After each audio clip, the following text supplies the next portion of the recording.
Tapered roofing insulation panels are very important on flat roofs. So typically, let's say you have a flat roof. If it was not structurally tapered, meaning the building was built with a slight taper that gets the water off, think of it as a perfectly built pool table. And you were drinking a beer and playing pool, and you spilt your beer on that pool table. That beer is just gonna sit there. And think of that as like the rain, whenever it rains or snows.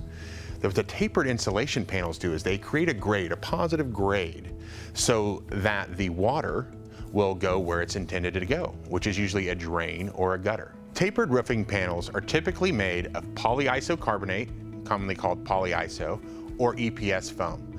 Both are very lightweight options that do not affect anything load-bearing on the roof. Even if your roof is structurally sloped, meaning the building was actually built, framed to have a slight slope to it, tapered panels are still important. Let's say you have an HVAC curb up there that's big, 8 foot long. What those tapered panels will do is create a cricket. So it'll divert the water as it's flowing down, as it's structurally sloped, and it hits that HVAC unit. These tapered panels will create a diverter to get the water moving from behind it into the intended areas so it drains, whether that's a roof drain or your guttering system. And if you have any questions about why tapered panels are so important, or you don't think you have properly installed or properly draining roof, please call Rhoden Roofing.